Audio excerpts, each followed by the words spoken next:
अस्सलाम वालेकुम। इस वीडियो में हम पेस्टिसाइड्स के बारे में देखेंगे। इसमें हम सबसे पहले पेस्टिसाइड की डेफिनेशन देखेंगे, फिर इसके बाद हम पेस्ट के बारे में देखेंगे, फिर हम पेस्टिसाइड की डिफरेंट टाइप्स को डिस्कस करेंगे, फिर इसके बाद हम पेस्टिसाइड के यूजेस और बेनिफिट्स देखेंगे, फिर इसके बाद हम देखेंगे कि पेस्टिसाइड के हमारे इन्वायरमेंट पे और ह्यूमन हेल्थ पे क्या क्या इफ़ेक्ट है, और लास्ट में हम देखेंगे कि हम पेस्टिसाइड के यूज़ को किस तरह से कंट्रोल कर सकते हैं। So let's get started.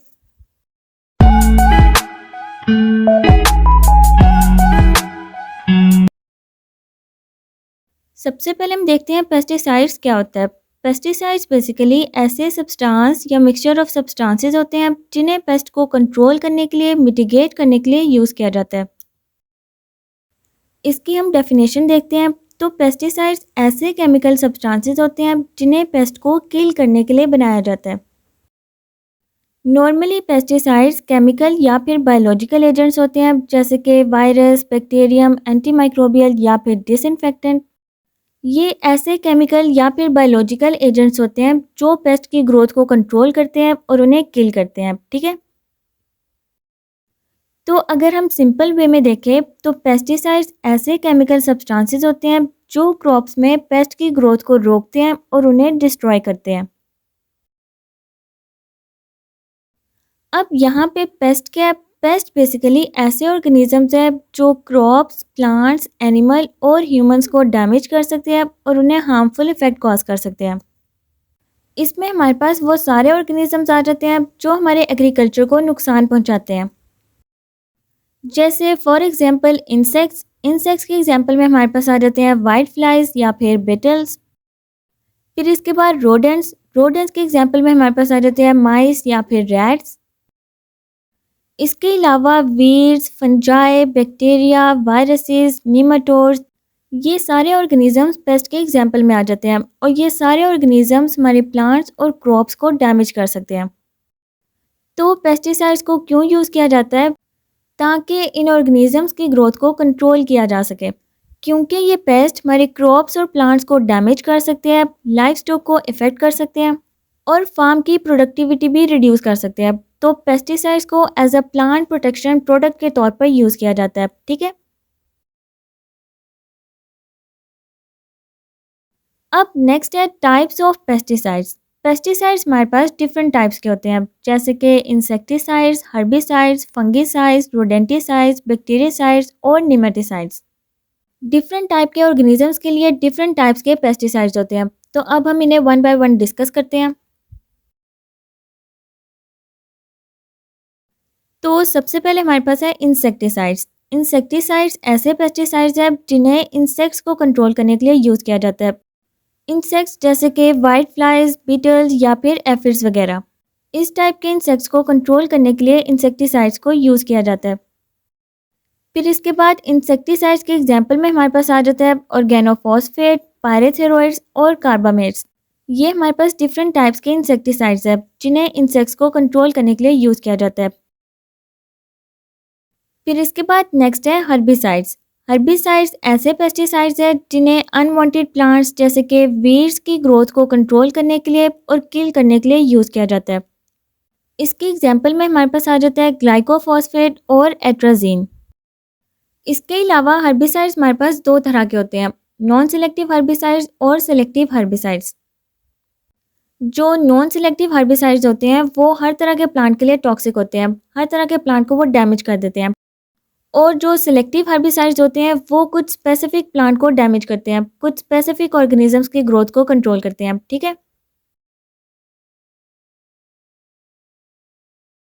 फिर इसके बाद नेक्स्ट है फंगीसाइड्स। फंगीसाइड्स ऐसे पेस्टिसाइड्स होते हैं जो प्लांट में फंगल इन्फेक्शन की ग्रोथ को कंट्रोल करते हैं। फंगल इन्फेक्शन जैसे कि पाउडरी मिल्ड्यू के बारे में हमने पढ़ा हुआ है, रस्ट के बारे में हमने पढ़ा हुआ है। तो इस तरह के जो फंगल इन्फेक्शन होते हैं प्लांट में, उनकी ग्रोथ को कंट्रोल करने के लिए फंगीसाइड्स को यूज़ किया जाता है। फंगीसाइड्स के एग्जांपल में हमारे पास आ जाता है सल्फ़र। सल्फ़र को पाउडरी मिल्ड्यू और रस्ट जैसे फंगल इन्फेक्शन को कंट्रोल करने के लिए यूज़ किया जाता है। इसके अलावा क्लोरोथेलोनिल भी एक फंगीसाइड है जिसे लीफ स्पॉट जैसे इन्फेक्शन को कंट्रोल करने के लिए यूज़ किया जाता है। फिर इसके बाद नेक्स्ट है रोडेंटिसाइड्स। रोडेंटिसाइड्स को प्लांट में रोडेंट्स की ग्रोथ को कंट्रोल करने के लिए यूज़ किया जाता है। रोडेंट्स जैसे कि रैट्स और माइस, इनकी ग्रोथ को कंट्रोल करने के लिए रोडेंटिसाइड्स को यूज़ किया जाता है। इसकी एग्जांपल में हमारे पास आ जाता है वारफेरिन।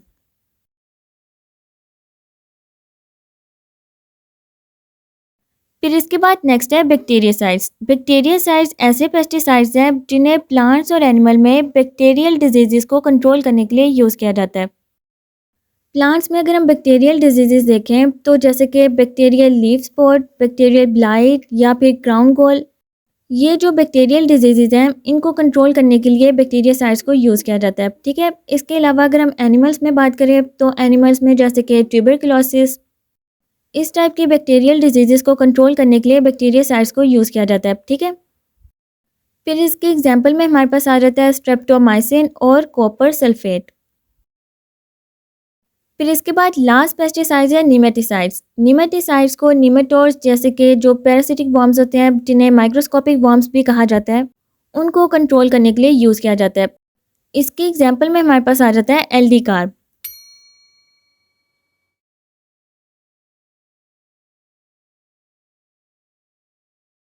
अब नेक्स्ट हम देखते हैं कॉजेज़ फॉर पेस्टिसाइड यूज़। इसमें हम देखते हैं पेस्टिसाइड को क्यों यूज़ किया जाता है और उसके क्या बेनिफिट्स हैं। पेस्टिसाइड का जो मेन यूज़ है वो है पेस्ट की ग्रोथ को कंट्रोल करना और क्रॉप की प्रोडक्शन को इंक्रीज़ करना।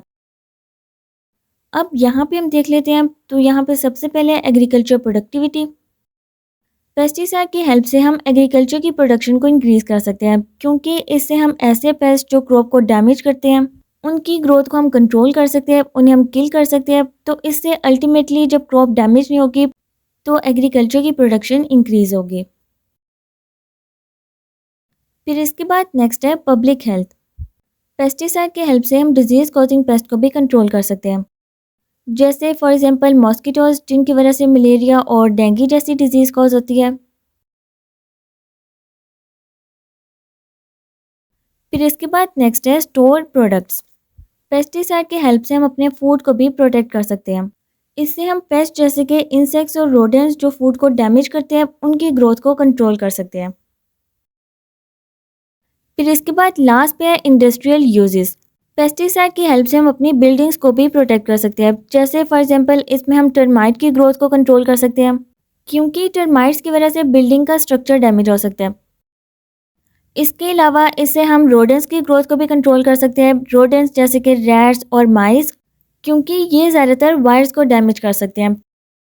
इसके अलावा घरों में कॉकरोच को कंट्रोल करने के लिए, मॉस्किटोज को कंट्रोल करने के लिए, इसके अलावा जो कारपेट पेटल होता है जो कारपेट्स को डैमेज कर देता है, उनकी ग्रोथ को कंट्रोल करने के लिए भी पेस्टिसाइड्स को यूज़ किया जाता है। तो ये हमने पेस्टिसाइड के कुछ यूजेस देखे हैं कि पेस्टिसाइड्स को क्यों यूज़ किया जाता है और इसके क्या क्या बेनिफिट्स हैं।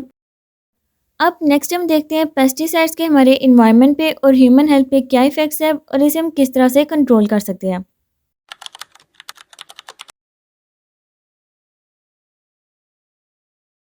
पेस्टिसाइड्स के वैसे तो बहुत से बेनिफिट्स हैं। इससे हम अपनी क्रॉप की प्रोडक्शन इंक्रीज़ कर सकते हैं, क्रॉप की क्वालिटी को बेहतर कर सकते हैं, क्रॉप की प्रोडक्टिविटी इंक्रीज़ कर सकते हैं, पेस्ट को कंट्रोल कर सकते हैं। लेकिन जब हम पेस्टिसाइड्स को सही से यूज़ नहीं करते, ओवर यूज़ करते हैं, ज़्यादा क्वांटिटी में यूज़ करते हैं, तो इसके बहुत से इफ़ेक्ट्स भी होते हैं। तो सबसे पहले हम देखते हैं इन्वायरमेंट पे पेस्टिसाइड्स के क्या इफ़ेक्ट है। इसमें सबसे पहले है सॉइल कंटेमिनेशन। जैसे मैंने आपको लास्ट लेक्चर में भी बताया था कि पेस्टिसाइड्स की वजह से सॉइल पोल्यूशन भी कॉज हो सकता है।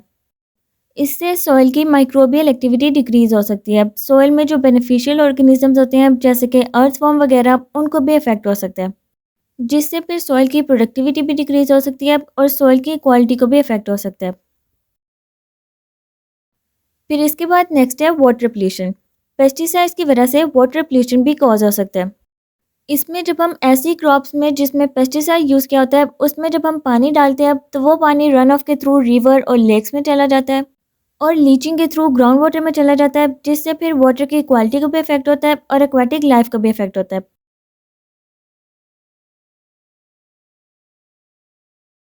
फिर इसके बाद नेक्स्ट है एयर पोल्यूशन।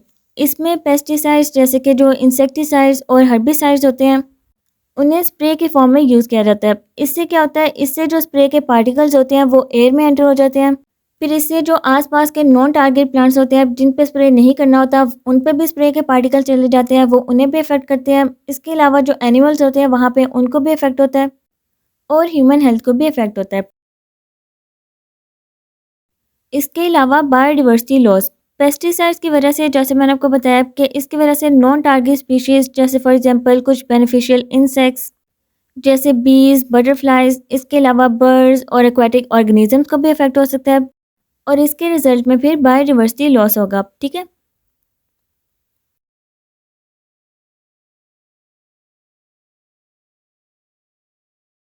अब नेक्स्ट हम देखते हैं ह्यूमन हेल्थ पे पेस्टिसाइड्स का क्या इफेक्ट है। तो इसमें सबसे पहले हम एक्यूट हेल्थ इफेक्ट्स देखते हैं। पेस्टिसाइड्स की वजह से हेडेक हो सकता है, डिजीनेस फील हो सकती है, नोजिया हो सकता है, स्किन और आई इरिटेशन हो सकती है। इसके अलावा रेस्पिरेटरी इश्यूज भी हो सकते हैं और सीवियर केस में डेथ भी हो सकती है। फिर इसके बाद नेक्स्ट है क्रोनिक हेल्थ इफेक्ट।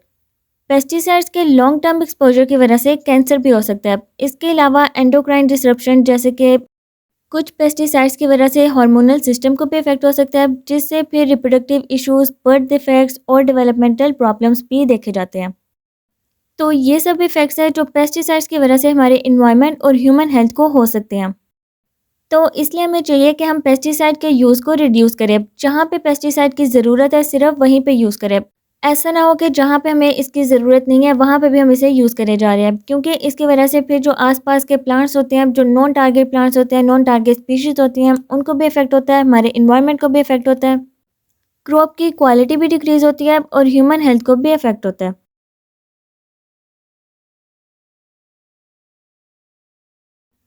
अब लास्ट पे हम देखते हैं कि हम पेस्टिसाइड के यूज़ को किस तरह से रिड्यूस कर सकते हैं। तो इसमें सबसे पहले हमारे पास है इंटीग्रेटेड पेस्ट मैनेजमेंट। इसमें हम क्रॉप रोटेशन के थ्रू पेस्टिसाइड के यूज़ को रिड्यूस कर सकते हैं। क्रॉप रोटेशन हम कहते हैं कि जैसे फॉर एग्जांपल हमने एक साल चावलों की फसल लगाई है, अगले साल हम गंदम की लगा लें, उससे अगले साल हम लेग्यूम्स की लगा लें।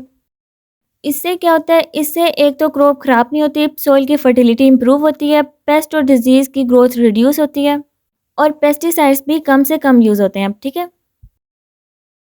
फिर इसके बाद नेक्स्ट है बायोपेस्टिसाइड्स। बायोपेस्टिसाइड्स के थ्रू भी हम पेस्टिसाइड के यूज़ को रिड्यूस कर सकते हैं।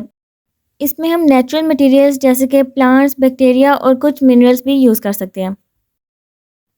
फिर इसके बाद ऑर्गेनिक फार्मिंग भी एक मेथड है। इसमें हम सिंथेटिक पेस्टिसाइड्स के बजाय natural pest control methods use कर सकते हैं। फिर इसके बाद हम खुद को हार्मफुल पेस्टिसाइड के इफ़ेक्ट से प्रोटेक्ट करने के लिए पर्सनल प्रोटेक्टिव इक्विपमेंट को यूज़ कर सकते हैं। इसमें हम ग्लव्स, मास्क और प्रोटेक्टिव क्लॉथिंग को यूज़ कर सकते हैं। तो ये कुछ मेथड्स हैं जिनके थ्रू हम पेस्टिसाइड्स के यूज़ को रिड्यूस कर सकते हैं। इसमें हम केमिकल पेस्टिसाइड्स के बजाय natural pest control method use कर सकते हैं, ऑर्गेनिक फार्मिंग कर सकते हैं। इसके अलावा सॉइल की क्वालिटी को इम्प्रूव करने के लिए, क्रॉप की प्रोडक्टिविटी को इम्प्रूव करने के लिए और पेस्टिसाइड के यूज़ को रिड्यूस करने के लिए हम क्रॉप रोटेशन कर सकते हैं और बायो पेस्टिसाइड्स को भी यूज़ कर सकते हैं। ठीक है। तो ये था हमारा आज का लेक्चर। आज के लेक्चर में हमने पेस्टिसाइड्स के बारे में देखा है। इसमें हमने देखा है कि पेस्टिसाइड्स ऐसे केमिकल सब्सटेंसेस होते हैं जिन्हें पेस्ट को कंट्रोल करने के लिए और क्रॉप की प्रोडक्टिविटी को इम्प्रूव करने के लिए बनाया जाता है। फिर इसके बाद हमने पेस्ट के बारे में देखा है। पेस्ट ऐसे ऑर्गेनिजम्स होते हैं जो क्रॉप को डैमेज करते हैं और प्लांट्स, एनिमल और ह्यूमंस में हार्मफुल इफेक्ट कॉज करते हैं। पेस्ट में हमारे पास डिफरेंट टाइप्स के इंसेक्ट्स, रोडेंट्स, वीड्स, निमाटोड, ये सब ऑर्गेनिजम्स आ जाते हैं जो क्रॉप्स को डैमेज करते हैं और हार्मफुल इफेक्ट कॉज करते हैं। फिर उसके बाद हमने पेस्टिसाइड्स की डिफरेंट टाइप्स देखी। फिर इसके बाद हमने पेस्टिसाइड्स के यूजेस देखे, इसके बेनिफिट्स को डिस्कस किया कि पेस्टिसाइड्स को क्यों यूज़ किया जाता है और इसके क्या क्या बेनिफिट्स हैं। फिर हमने पेस्टिसाइड के इफ़ेक्ट्स देखे कि इसके हमारे इन्वायरमेंट पे और ह्यूमन हेल्थ पे क्या इफ़ेक्ट्स हैं। और लास्ट में हमने देखा कि हम पेस्टिसाइड को किस तरह से कंट्रोल कर सकते हैं। तो ये था हमारा आज का लेक्चर। आज का लेक्चर आपको कैसा लगा आप मुझे कमेंट बॉक्स में बता सकते हैं। इसके अलावा इस टॉपिक से रिलेटेड अगर आपने कोई भी क्वेश्चन पूछना है तो आप मुझे कमेंट बॉक्स में पूछ सकते हैं। अगर आप कोई और टॉपिक समझना चाहते हैं तो वो भी आप मुझे कमेंट बॉक्स में बता सकते हैं। इस लेक्चर को अपने क्लास वालों तक भी शेयर कीजिएगा। मेरे चैनल को सब्सक्राइब करें। Take care. अल्लाह हाफिज़।